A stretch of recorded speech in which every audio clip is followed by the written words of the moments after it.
G'day DIY pool legends. Well, today we're going to be talking about valves that you need when you're setting up the plumbing on your filters, why you need them, and also how to set up a fancy electronic actuator valve.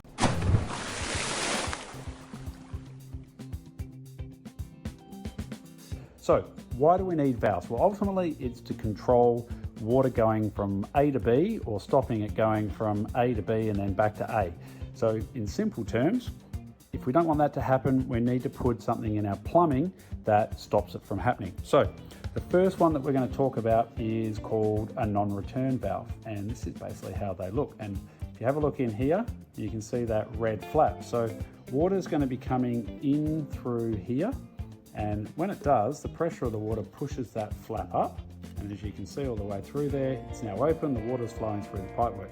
When the pipework or the water stops, that pipe comes back down. So basically it's stopping water from draining back in. So where would you use something like this? Well, you put it after your heat pump and before you chlorinate it to stop super chlorinated water draining back into your heat pump, which is definitely something that's a warranty breaker. Or if your pump is sitting above the water line of your pool, then when the pump turns off, it stops the water from draining back out, and then you don't have to prime your pump every time. So great piece of kit, non-return valve. This bad boy is called a three-way valve. Now, we like the Jandy never lube valves. They're a bit more expensive. You might save yourself 10 or 15 bucks, but it's really not worth it when in a few years' time you're starting to chop up your pipe work to replace these valves. You should never have to replace these, and we just think Jandy are the bee's knees. So this is a three-way valve. So the water comes in through here and then it's coming out either side. So you can see at the moment that's completely open. So we might have water going out to a water feature and out to our return jets on the pool. But we don't want the water feature to be running. So if we have a look in here, when I turn this, you can see that swings around in there, and basically what that's now done is that's blocked off this side. So let's say I don't want my spa jets or my water feature running it, so I swing this around and now the water's coming in here and only going out to my filtration. Winner, winner, chicken dinner. Now you can get two-way valves as well. They look basically like this. It's minus this part. So you might only want them to be opening and closing, let's say to your heater or something like that. You don't need a three-way, you only need a two-way. Okay, and these are really easy to fit. So 40 or 50 mil pipe, just get the size that match.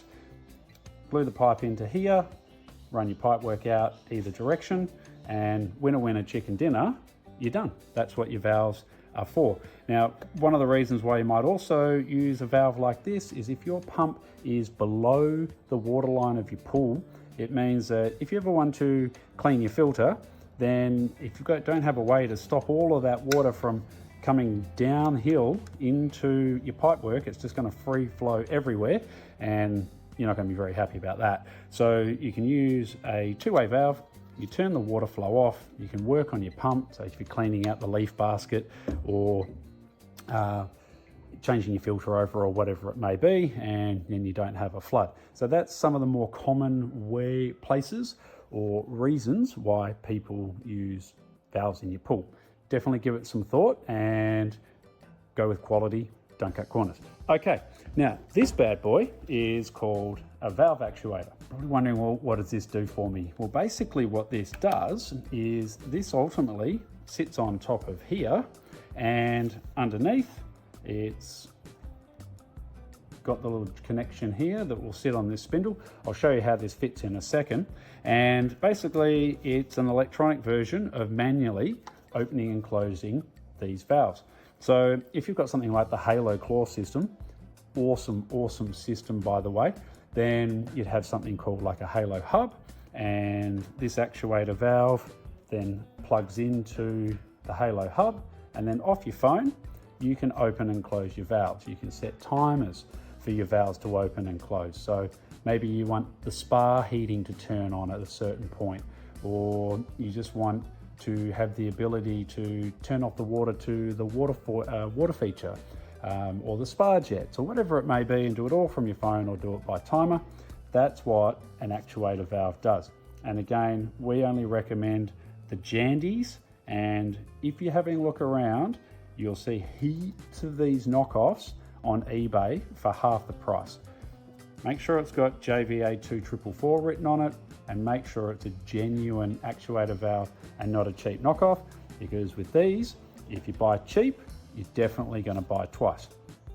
Okay, so let's have a look at how these actually work and how to fit them. It's super easy. Okay, so basically grab a Phillips head screwdriver, and this isn't going to take too long at all. Really what we're doing is we're swapping the manual part of this and putting on the automatic part. So the first thing we do is unscrew this butterfly. Oops. And then this just comes off the handle. And then we need to be able to fit the actuator valve on top of this. And all we're going to do here is take off these 4 screws. Okay, and then the underside of this is going to line up with the underside of that. Now, if you have a look in here, you can see, get in really closely, that at the top there, this lug is smaller than these 3 lugs here. And on the underside of this, it lines up in the same way. So all we're going to do is fit that over the top. These are the screws that come with the actuator valve itself.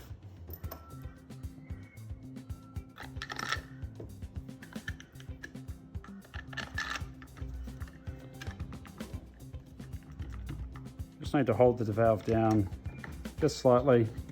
Just make sure each one of these screws bites, so you know that you've got it in the right spot.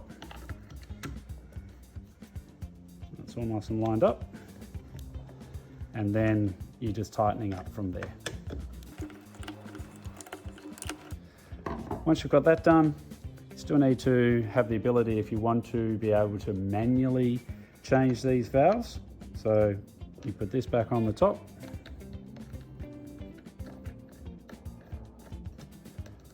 And then voila, you've now got your actuator valve set up, and you can automate this, or you can still manually rotate and close your valves in the same way you could have if you didn't have this on there. So you get the best of both worlds. This makes your life really easy. So I hope that helps. Hope that you've got any questions. As always, please let us know. We love hearing from you. We love hearing your ideas. Thank you to the person who suggested we put together a video showing how do these valves work and what's the point of them. Good luck with your DIY install. See you next time.